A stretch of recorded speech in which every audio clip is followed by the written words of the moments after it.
said something really, I think, that causes the imagination to stretch a lot, and said that the Minister may well be following in the footsteps of Countess Markievicz. I'm sorry, but I don't think there is any comparison.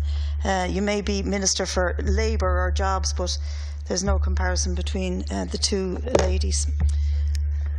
The second Minister, but footsteps now, in fairness. Footsteps is a different matter. She's not a revolutionary. Countess Markievicz was a revolutionary, and clearly the Minister is not a revolutionary. And indeed, what she is talking about today is welcome to see that there is an increase in jobs, but I want to argue that we have to put an emphasis on the type of jobs. The first thing to point out is the disparity between what the live register says about employment figures and what the unemployment figures say.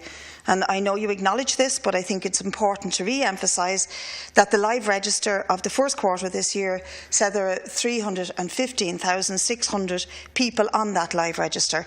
The unemployment figures, on the other hand, are 169,700. There is a difference of nearly 150,000. So it's an important figure to acknowledge. And what that means is that there's this huge tranche of people who are on casual, mostly, probably invariably, low-paid and very part-time work. Many of them are still on job activation schemes, which were and remain hugely controversial, such as Jobs Brid, Gateway in the local authorities, and initiatives for graduates, which are very, very badly paid. In fact, they're not paid at all. There's lip service paid to them as workers. So there is a huge tranche of the working people in Ireland who are being still very, very badly exploited. Now, other people refer to the figures on the low-waged economy that is Ireland, and those figures that Unite published yesterday do indeed show that our wages are 6% below the European average. And then if you compare us to Northern and Central Europe, which is probably more of a realistic comparison, taken in the Nordic countries and the likes of France, Germany, Belgium, etc., we're 18% below on average in those wages. And one of the reasons for this is because most of the work that is carried out by people, and most of it being part-time and low-paid, is in wholesale, retail and hospitality.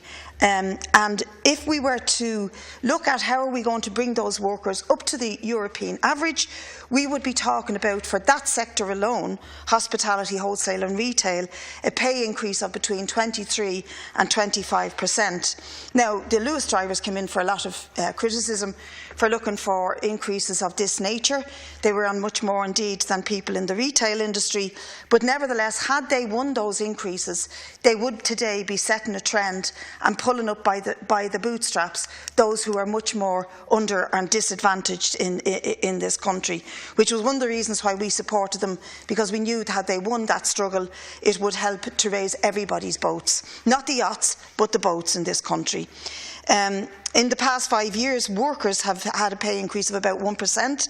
On the other hand, managerial and professional grades have pay increases of about 11%.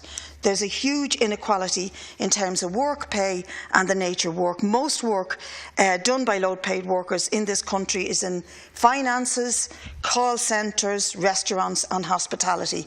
And I want to put a quick argument here about why, if Ireland is held up globally as a great example of how the free market works, free market policies of little or no regulation, free market policies of moving to privatising public services, leaving everything indeed to the market because it will solve all our problems, how we have to rethink that and look at how do we solve both the problems of workers and wider society in terms of creating our own indigenous industry. And there are lots of indigenous sustainable industries that we could be focusing on and that I would appeal to the Minister to think about over the next period. Starting with renewable energies. Renewable energies in this country could be developed hugely. And we need to look at how we do that. It helps the green economy, it helps our carbon footprint, but it also helps to create and sustain skilled and long-term and proper paid jobs. So does dealing with the housing crisis. We need to build social housing. Why not create a state-funded social housing enterprise that can take bricklayers, plumbers, carpenters off the dole and also provide the education for future workers, skilled workers of this nature in apprenticeships. and we could thereby begin to solve the housing crisis, but they would have to be public and social housing, not going to the private market. So would water conservation. Big row in this stall, and for the last 5 years in society has been about water and the fight against privatising water. Conserving water could be dealt with by creating well-sustained, well-paid public jobs in dealing with the leaks, in retrofitting homes with like brown and green water methods, in retrofitting homes with dual flush loos, in starting to really look at how do we excuse me, on the one hand provide decent, sustainable jobs, and on the other hand deal with the real challenges that are needed in the public services. So I want to put that argument. You'd say, how does Councillor Smith and her group propose to pay for it? Well, I'm going to repeat the old mantra. Look at our taxation system, look at what the corporation taxes and the very, very wealthy get away with, and begin to look at progressive taxation as a way of creating sustainable jobs and at the same time dealing with hard-pressed public services.